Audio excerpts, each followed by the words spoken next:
పరమ తండ్రి అయిన దేవా యేసుక్రీస్తు ప్రభువా మా ప్రియ రక్షక, వాక్యము ధ్యానించు ఉండగా మనం ఆత్మనేత్రములు తెరవండి, విని గ్రహించి అర్థం చేసుకొని వాక్యానుసారం జీవించలాగున ఈ ఉదయకాలం మీరే మా అందరితో మాట్లాడమని యేసు నామమున వాక్యము ఉపదేశిస్తున్నాము తండ్రి, ఆమేన్. మనము చదివిన లూకా సువార్త 2వ అధ్యాయము 6 నుంచి 11 వచనాల వర్తమానములో వాక్య భాగంలో ఈ వర్తమానమున్నది ఏంటట? వారక్కడ ఉన్నప్పుడు ఆమె ప్రసవ దినములు నిండెను గనుక తన తొలిచూలు కుమారుని కని పొత్తిగుడ్డలతో చుట్టి సత్రములో వారికి స్థలము లేనందున ఆయనను పశువుల తొట్టిలో పరుండబెట్టెను. 8వ వచనం, ఆ దేశములో కొందరు గొర్రెల కాపరులు. ఇక్కడ ఆపండి. ఎంతమంది గొర్రెల కాపరులట? కొందరు. ఇట్స్ నాట్ ఎ హ్యూజ్, పెద్ద సంఖ్య కాదు, పెద్ద ఎత్తున ఉన్నోళ్ళు కాదు, పెద్ద సైన్యం కాదు. It's a very little gang. కొంతమంది గొర్రెల కాపరులు కదా. First Christmas is very poor. ఈరోజు క్రిస్మస్ అంటే మనము పెద్ద గ్రాండ్గా సెలబ్రేట్ చేసుకుంటున్నాం కదా. పెద్ద అవి ఇవి టెంట్ సామాన్లు తెచ్చుకుంటున్నాం, మైక్ సామాన్లు తెచ్చుకుంటున్నాం. ఇంకా కొన్ని చోట్ల అయితే పెద్ద ఎత్తున డెకరేషన్లు చేసుకొని, స్టేజ్లు వేసుకొని ఓ పెద్ద క్రిస్మస్ సంబరాలు, క్రిస్మస్ సందడి, రకరకాల పేర్లు పెట్టుకొని ఎన్నెన్నో ఎగురుతున్నాం. కానీ first Christmas was not a grand Christmas. మొదటి క్రిస్మస్ ఘనమైనది కాదు, అది చాలా అల్పమైనది. It was started with a very few people. కొద్ది మందితో మాత్రమే అది ప్రారంభించబడింది. అనేకుల చోటికి దేవదూత వెళ్ళలేదు. ఆ బెత్లెహేములో పెద్ద పెద్ద సేట్లు ఉన్నారు. ఆ బెత్లెహేములో పెద్ద పెద్ద మరి ఘనత వహించిన వ్యక్తులు ఉన్నారు, మంచి విద్యావంతులు ఉన్నారు, అగ్ర కులస్తులు ఉన్నారు, ధనికులు ఉన్నారు, పేదవాళ్ళు ఉన్నారు. All category of people are there. But angel ఎక్కడికి పోయింది? దేవదూత ఎక్కడికి పోయింది? ఊరును వదిలేసింది. నిద్రపోయే వాళ్ళని డిస్టర్బ్ చేయదు, తెలుసుకోవాలి. They are all very busy. ఎంతసేపు తిందామా, సంపాదించుకుందామా, తాగుదామా, పందామా, ఇదే బతుకు. ఇక ఇట్లాంటి వాళ్ళని దేవుడు కూడా గెలకడు. దేవుని వర్తమానాలు కూడా అట్లాంటి వాళ్ళ దగ్గరికి రావు. ప్రయాసపడదాం అన్న ఆశ కలిగిన ఉండే ఆయన వెతుకుతాడు. కాబట్టి దూత చూడండి, బెత్లెహేములో అంత ఏర్పాటు, అంతమంది వ్యక్తులు ఉన్నా కూడా వాళ్ళు ఎవరిని కలవలేదు. కానీ కొద్ది మంది గొర్రెల కాపరులు ఊరి బయట ఉండి ఆ గొర్రెలు కాసుకుంటా ఉన్నారు. ఆ అర్ధరాత్రి వేళ నిద్రపోట్లే వాళ్ళు. The Bible is not saying they are sleeping. ఉందా బైబిల్లో? వాళ్ళు నిద్రించినట్టుగా ఉందా? They are awaken. మెలకువగా ఉన్నారు. మందను కాచుకొస్తున్నారు. కాసేటోడు ఎట్లుంటాడు? కంబల్ కప్పి గురువు కొడతాడా? ఎట్లుంటాడు కాసేటోడు? మెలకువగా ఉంటాడు. ఏ తోడేళ్ళు వస్తాయి, ఏ మృగాలు వస్తాయి, ఏ కర్ర చేతిలో పట్టుకొని అటు ఇటు తేడా వస్తే ఉరికిద్దాం, అవసరమైతే పక్కన కురికేసిన వాళ్ళని కూడా ఒక చిటికిన లేపుదాం అన్నట్టుగా వాళ్ళ దాంట్లో కూడా డ్యూటీలు వేసుకుంటారుగా. ఓ నలుగురుగా మెలకువగా అంటే ఒక నలుగురు కాస్త కురుకు తీస్తూ ఉంటారు. పెద్ద గాఢ నిద్ర ఏం కాదు, అది కురికే, ఒక చిన్న కురుకు అనమాట. మరి చూడండి ప్రియులారా, కొందరు కాపరులు. క్రిస్మస్ మనకిచ్చే సందేశం. దేవుడు ఎవరిని ఎన్నుకుంటాడట? అల్పమైన వారిని. ఎవరిని ఎన్నుకుంటారండి? కొందరు కాపరులనే ఎన్నుకున్నారండి. ఊర్లో పెద్ద పెద్ద మందలు ఉన్నోళ్ళు కూడా ఉన్నారు, లేరా? పెద్ద మందలు ఉన్నోళ్ళు లేరా? ఓ వేల తరబడి మరి ఏళ్ల తరబడి కాసుకునేటోళ్ళు ఉన్నారా లేరా? ఉంటారు అన్ని చోట్ల. ఎందుకుంటారు? మందలు పెద్ద ఎత్తున ఉండి వేల వేల మందలు, వేల వేల గొర్రెలు, వేల వేల మేకలు కలిగిన వాళ్ళు కూడా అనేకులు ఉంటారు. కానీ the God has selected very few. అల్పమైన దానిని, కొద్ది మందిని, కొందరిని ఆయన ఎన్నిక చేసుకున్నాడు. ఆ కొందరే ఈ రోజు చరిత్రలో ఘనమైన వ్యక్తులుగా నిలబడ్డారు. హల్లెలూయా! యేసయ్యకే మహిమ కలుగును గాక. That is the great thing of God. దేవుడు కూడా అంతే. అల్పమైన దానిని, పెంట కుప్ప మీద నుండి దీనులను పైకి లేవనెత్తువాడను నేనే అంటాడు. ఆయన అల్పమైన దానిని ఘనమైన దానిగాను గొప్పదానిగాను చేయగలిగిన వాడు. ఈరోజు క్రిస్మస్ నీకు నేర్పించే సందేశం అదే.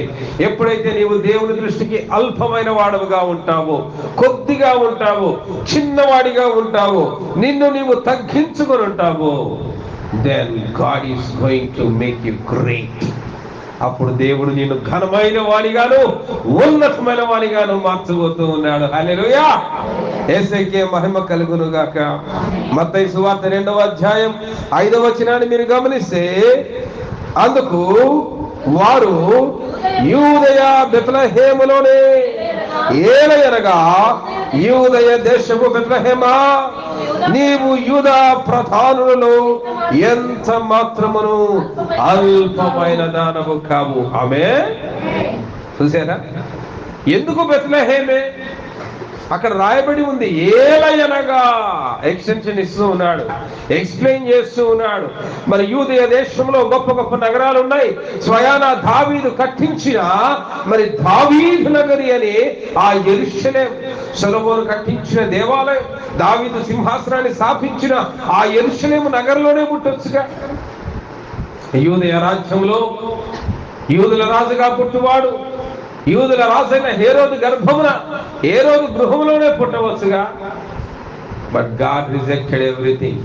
రాజును రిజెక్ట్ చేశాడు, రాజ్యాన్ని రిజెక్ట్ చేశాడు. యెరూషలేము అని గొప్ప పట్టణము, యూదయకే అది రాజధాని అని ప్రజలు విర్రవీగే ఆ యెరూషలేమును God has rejected and God elected a very little village. చాలా అల్పమైన గ్రామమైన దేని సెలెక్ట్ చేస్తున్నాడు? బెత్లెహేము. యూద బెత్లెహేమా, ఓ పేదకు గ్రామమా, ఆహా కాదులే హీనము, కలిగే ప్రకాశము, చిన్న యేసుడు జన్మించెను, సంసిద్ధమైనవా సీయోను కుమారిలే, ఆనందించు బలే, నీ యొక్క వేదన సంతోషగానలే, నీ భారమంతా తీరేలే. హల్లెలూయా. సీయోను కుమారి లెమో, నీవు ఎంత మాత్రము అల్పమైన దానము కావు. The people may reject you. ప్రజలు నిన్ను తిరస్కరించావేమో. ఆయంతరా కొద్దిమంది గొర్రెల కాపలు చెప్తే పెద్దది నిజమైందా అని అనుకున్నారు.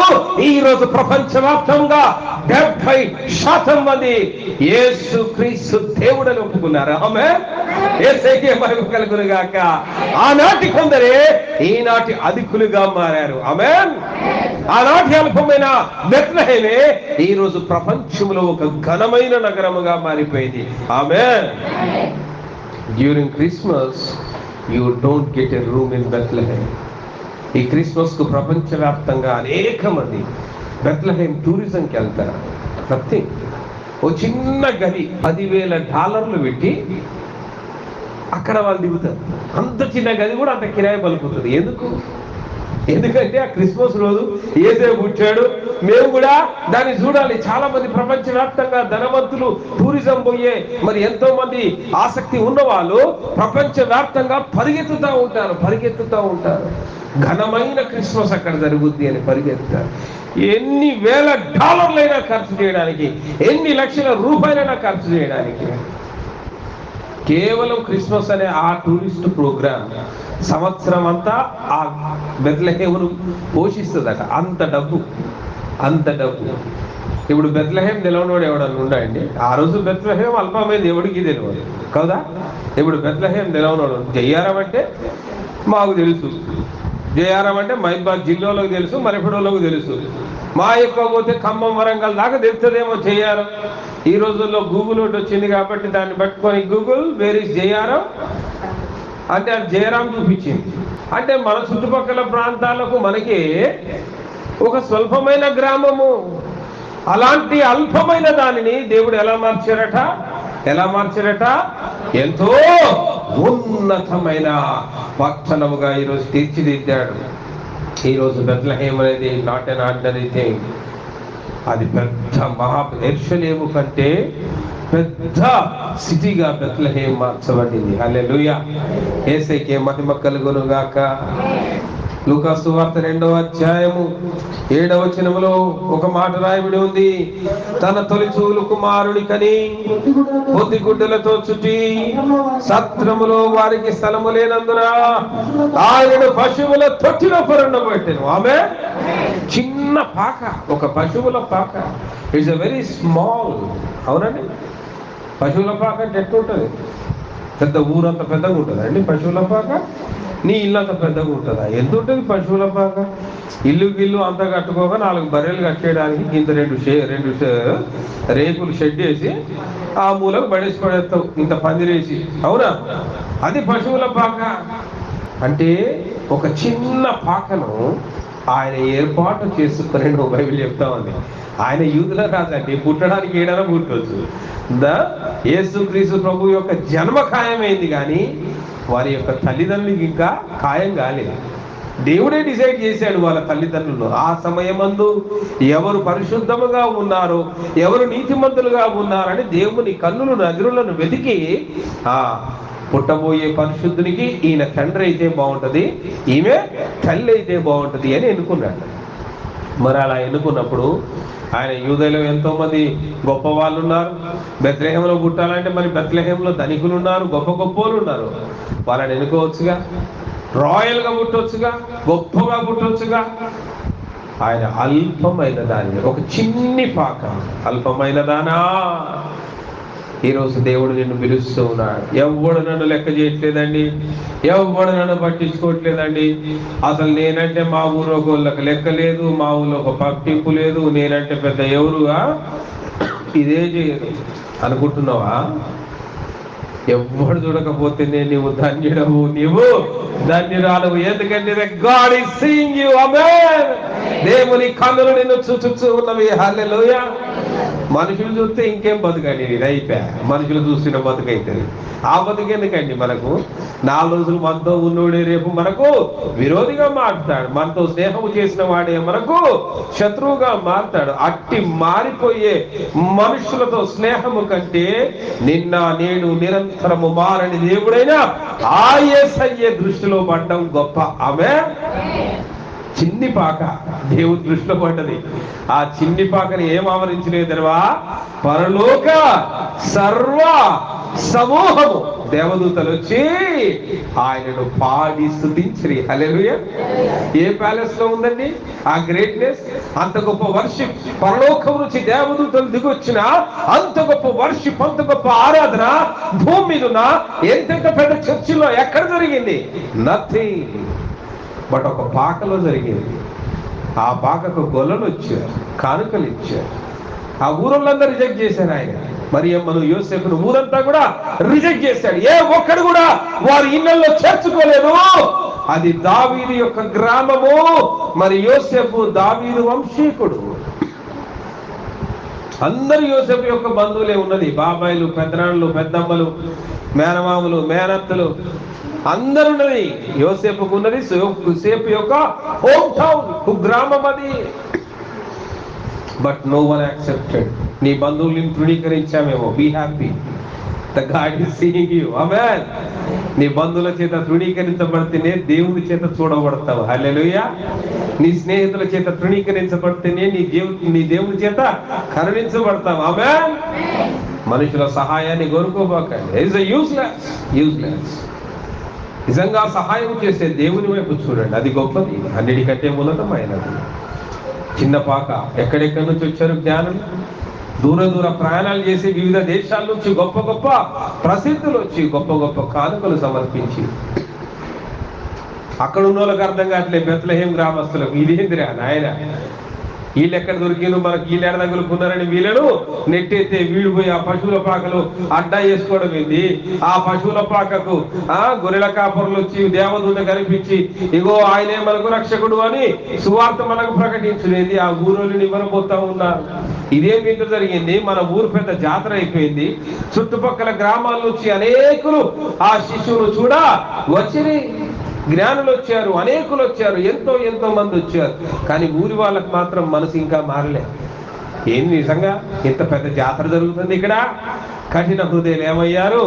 కత్తివాత పడ్డారు. నమ్మిన వారు రక్షణ పొందారు. హల్లెలూయా. కత్తివాత పడ్డారా లేదా? ఇంతమంది వచ్చిన నమ్మని వాళ్ళు చివరికి ఎవరు దిగాడు? హేరోదు తన సైన్యముతో 2 ఏళ్ళు నిండని బాలులందరినీ చంపడానికి దిగాడు. అప్పుడు కూడా బుద్ధి రాలేదు. చూడండి ప్రియులారా. కాబట్టి ఫర్గెట్ అబౌట్ ద వరల్డ్. మనుషులను, లోకమును మీరు మర్చిపోండి. నీవు ఆరాధించు దేవుడు గొప్పవాడు. ఆయన దృష్టి మన మీద పడాలి. అల్పమైన దాన, నీవు అల్పమైన వాడకుంటేనే పడతావు. ధనికులను దేవుడు ఎప్పుడు ప్రేమించాడు. ఈ డోంట్ నీడ్. గొప్ప వాళ్ళని ప్రేమించాడు. నీతిమంతుల్ని నేను పిలవా రాలేదు, పాపులనే పిలవచ్చు. దొంగల్ని మార్చాడు, వ్యభిచారులను మార్చాడు, వ్యాధిగ్రస్తుల్ని బాగు చేశాడు, చచ్చిన వాళ్ళని తిరిగి లేపాడు, కోల్పోయిన దానిని తిరిగి తెచ్చి ఇచ్చినది. ప్రియ సహోదరుడా, ప్రియ సహోదరి, ఎప్పుడైతే అల్పమైన వాడవుగా, అల్పమైన దానవుగా నీవు ఉంటావు, అప్పుడు దేవుని చేత అత్యధికముగా దీవించబడతావు. చిన్న బహుమానాలే మన జ్ఞానులు ఇచ్చింది. మత్తయి సువార్త 2వ అధ్యాయం 11వ వచనాన్ని గమనిస్తే, తల్లి అయిన మరియను ఆ శిశువును చూచి సాగిలపడి ఆయనను పూజించి తమ పెట్టెలు విప్పి బంగారము, సాంబ్రాణి, బోలమును కానుకలుగా సమర్పించి. ఆమె అవి పెద్ద వాల్యుబుల్ అండి గిఫ్ట్. మీరు చెప్పండి. బంగారం విలువైంది కాదనను. ఎన్ని కేజీలు ఇచ్చిండండి బంగారం? బైబిల్లో రాసిండు ఏమైనా కేజీలు ఇచ్చిండు? అంత పెద్ద జ్ఞానులు కదా, అంత పెద్ద రాజులు కదా, 100 కేజీలు 10 కేజీలు దేవచ్చుగా. సరే, 1 కేజీ దేవచ్చుగా, 10 కేజీలు కాకపోతే 1 కేజీ దేవచ్చుగా. ఇప్పుడున్నంత రేట్ లేదు కదండి బంగారం. అప్పుడు వాళ్ళు అర్పించింది చాలా అల్పమైనదే, కొద్దిగానే ఇచ్చిన కానుకలు కొద్దిగే. కానీ వాళ్ళ దేశంలోనే ప్రసిద్ధమైన దానిని వారు సమర్పించారు. ఆమె యేసుకే మహిమ కలుగునుగాక. బంగారం ఇచ్చిన వాడు ఏ దేశస్తుడు? వాడు మెల్చియోర్ అనేవాడు బంగారాన్ని ఇచ్చాడు కదా. కాస్పర్ అనేవాడు సాంబ్రాణిని ఇచ్చాడు. అరేబియా నుంచి వచ్చిన బెల్తాజర్ అనేవాడు బోలమును ఇచ్చినట్టుగా మనం చూస్తున్నాం. అంటే వాళ్ళు ఇచ్చినవి చాలా స్వల్పమైన కానుకలే కానీ వారి వారి దేశములలో అవి ఎంతో విలువైనవి, ఉన్నతమైనవి. అది ఫేమస్ అంట. ఇప్పుడు మనం దుబాయ్ గోల్డ్ అనగానే ఫేమస్ రా, దుబాయ్ బంగారం గిత్తానని తెప్పించుకోవాలరా కదా. సౌదీ అరేబియా నుంచి అత్తరు వచ్చింది అనగానే అబ్బా సెంటు భలేగుంటుందిరా, గింత సీజన్నా కొనుక్కొని పెట్టుకోవాలి. ఊరికి అంటా ఉన్నారు కదా అని ఒకసారి గిట్టిన ఎయిర్పోర్ట్లో వాడు అత్తరు అమ్ముతా ఉండే. ఊకే సౌదీ అరేబియా నుంచి వచ్చిన అత్తరు బాగా విలువైంది అంటారు బైబిల్లో కూడా. మరి అత్తరు గురించి రాయబడి ఉన్నది. ఏదో ఈ అత్తరు గుడ్డి చూద్దామని అడిగిన. వాడు 1500 రూపాయలు అన్నాడు అత్తరు. గింత గుడ్డిరా, గింతే ఉన్నది. వాడు ఇంత చిన్న గుడ్డిని అంటే అంత విలువైనదా? అప్పుడు అర్థమైంది నాకు. 300 పెడితే బాడీ స్ప్రే వస్తుంది ఇక. కానీ 1500-1600 పెడితే అది బేసిక్ ప్రైస్ అట. ఇక 6 నుంచి ఉంటుందంట. 1,00,000 రూపాయలు దాకా ఉంటాయి అత్తరు, నీకు ఎంత దమ్ము ఉంటుందో అంత కొనుక్కో అంటాడు. అది ఏదైనా బుడ్డే, చిన్న బుడ్డే వాడు ఇచ్చేది అత్తరు బుడ్డి, అంతకంటే ఎక్కువే ఉండదు. మనం పెట్టిన దాన్ని బట్టి ఆ వెల. అంటే వారి వారి దేశాలలో ఉన్నతమైన దాన్ని, ప్రసిద్ధమైన దాన్ని ఆ జ్ఞానులు తెచ్చి అల్పమైన బహుమానాలే కానీ గొప్పవి తీసుకొచ్చారు. ప్రియ సహోదరుడా, లోకము నేను అల్పమైన దానిగా, అల్పమైన వాడిగా నేను ఎన్నిక చేస్తుందేమో, కానీ దేవుడు నీలో ఒక గొప్పతనాన్ని చూశాడు. ఏంటా గొప్పతనం? ఈరోజు చూడండి ఎంత చక్కగా సువార్త ప్రకటిస్తూ ఉన్నారు, అరుస్తారు, కేకలేస్తా ఉన్నారు. అవునా? యవనస్తులు పాటలు పాడుతూ ఉన్నారు. చివరి ప్రవళిక కూడా చక్కగా యేసుని నమ్మండి, రక్షణ పొందండి. అయ్యగారులంతా ఎవరి ఏర్పాట్లలో వాళ్ళు ఉన్నారు. ఏం చేస్తాం మరి? రేపు క్రిస్మస్ కాబట్టి తప్పదు, ఎవరి ఏర్పాట్లు వాళ్ళు చేసుకోవాలి. ఇక నేను అనుకుంటా ఉన్నా, అబ్బాయి ఎవరు లేరు ఈరోజు, నా గొంతు పోయింది. ఎందుకంటే 5 చోట్ల మాట్లాడాలా. ఈరోజు 3, రేపు 2 అయిపోయిందిరా, నాకే పడ్డది డ్యూటీ. అసలు చూద్దాం, మొదలు పెట్టండి. మంచిగా ఎంత చక్కగా గొంతెచ్చి దేవునికి కోసం నిలబడి వాడుంటే స్వరము ఆయనది. ఆమె అల్పమైన దానా, అల్పమైన వాడా, దేవుని కోసం నువ్వు ఎప్పుడైతే నిలబడతావో దేవుడు ఉన్నతంగా నిన్ను వాడుకుంటాడు. చిన్ని శిశువుగా పుట్టాడు. లూకాసు వార్త 2వ అధ్యాయం 12వ వచనంలో ఏమంటుందండి? దానికిదే నీ కానవాలు, ఒక శిశువు. హల్లెలూయా. యూదాను రక్షించువాడు, ప్రజలను వారి పాపం నుంచి విడిపించువాడు, రక్షించువాడు. ఎట్లా పుట్టాడు?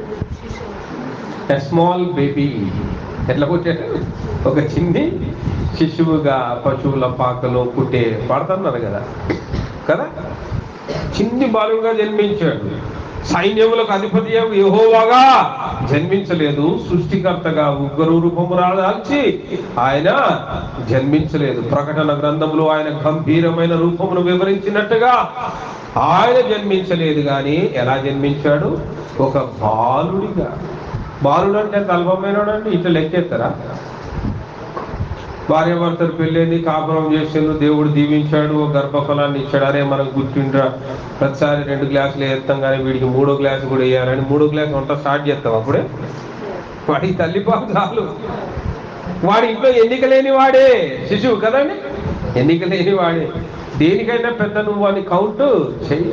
ఒక చిన్న శిశువుగా ఆ యేసే మన కోసం పుట్టాడు. ఈరోజు దేవుని వాక్యం నీకు అందించే సందేశం ఇదే. ప్రియ సహోదరుడా, ప్రియ సహోదరి, ఎప్పుడైతే లోకము నిన్ను చిన్నవాడిగా చూస్తుందో, లోకము నిన్ను ఎన్నిక లేనివాడిగా చూస్తుందో, లోకము నిన్ను అల్పమైన వాడిగా చూస్తుందో, అప్పుడు నీవు దేవుని దృష్టిలో ఘనుడవు. ఆమేన్. లోకము నిన్ను అప్రిషియేట్ చేస్తే you are zero in front of God. యేసులో నీవు లేవంటే జీరో ఈ రోజే. అవునా? Without Christ you are zero. Maybe you have lack of money. గొప్ప డబ్బులు, లక్షల డబ్బులు నీకు నిండొచ్చు, వెండి బంగారము నిండొచ్చు, బాగా ఫ్లాట్లు నిండొచ్చు, ఇంట్లో నిండొచ్చు, పెద్ద కులమై ఉండొచ్చు, పెద్ద చదువు ఉండొచ్చు, ఊర్లో నీకు పెద్ద పేరు నిండొచ్చు. But without Jesus your destiny is zero. అవునా? దాన్ని గ్రహించిన వాడు. అందుకే దేవుడు అల్పమైన వారి దగ్గరికే వస్తాడు. యేసయ్య పుట్టింది అల్పమైన వాళ్ళ ఇంట్లో, ఆయన పెరిగింది వారితోటి, ఆయన జీవించింది సంచరించింది కూడా ఎవరితోటండి? అల్పమైన వాళ్ళ దగ్గరికే వచ్చాడు. విడవబడ్డ వాళ్ళ దగ్గరికి వచ్చాడు, తృణీకరించబడ్డ వాళ్ళ దగ్గరికి వచ్చాడు, వెలివేయబడ్డ వాళ్ళ దగ్గరికి వచ్చాడు.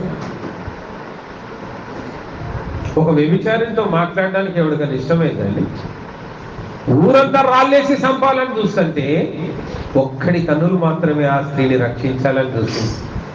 ఆ అల్పమైనది ఎంత గొప్పది కదా. ఆమె ఊరి దృష్టిలో చెడినది, దేవుని దృష్టిలో చెడింది ఆమె కాదు, ఆమెలో ఉన్న పాపం. నిజానికి శిక్ష చేయాలంటే ఆమెతో పాపం చేసిన మొగోడు వెళ్ళిపోయాడు, వాడికి కూడా శిక్ష పడాలిగా. వాడు చేయలేదా పాపం? అది న్యాయం కాదా? అది నీతి కాదా? ఈయన ధర్మశాస్త్రానికి విరుద్ధంగా ప్రవర్తిస్తున్నాడంటే ఆయన ఏమంటాడు? నేను ధర్మశాస్త్రం నెరవేర్చవచ్చుదని, దాన్ని సరిచేయవచ్చుదని. పాపం వల్ల వచ్చు జీతము మరణం. No doubt she has to be attended to kill. But ఇద్దరిని చంపాలి, వాని కూడా చంపాలి. ఇట్లా చంపుకుంటా పోతే భూమి దేవుడు ఉండడు. కాబట్టి చంపాల్సింది మనిషిని కాదు, కానీ మనిషి చేసిన పాపం. చంపాల్సింది ఎవరినండి? నిన్ను కాదు చంపాల్సింది, నీలో ఉన్న పాపం. నువ్వు చంపేయవచ్చు. చెడ్డ ఆలోచనలు వస్తాయి, చంపేయి. ఏ శ్రమలో చెడ్డ ఆలోచన వెళ్ళిపోతుంది. భయం వస్తుంది, పనికి మాలిన భయం. రేపు ఎగ్జామ్ అంటే ఎక్కలేని భయం వస్తుంది. ఏ శ్రమలో భయమా? వెళ్ళిపోతుంది. ధైర్యం వస్తుంది, గుండె నొప్పి వస్తుంది. ఇక చచ్చిపోతుంది. ధైర్యం ఏ శ్రమలకి గుండె దేవుడు ఇచ్చింది. బ్రతుకుతే క్రీస్తు కోసమే.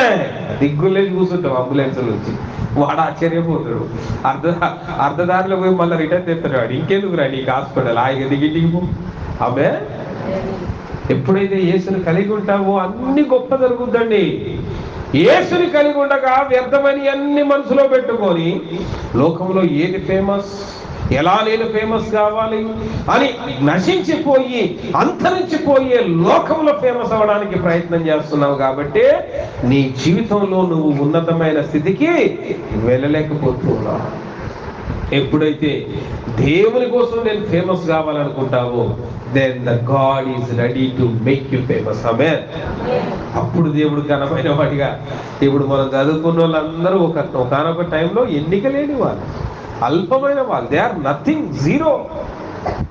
బట్ ఈరోజు క్రిస్మస్ చరిత్ర వచ్చిందంటే వీళ్ళెవ్వరి పేర్లు ఎత్తకుండా క్రిస్మస్ సందేశం చెప్పుట అసాధ్యం. ఎంత ఉన్నతమైన వాళ్ళు!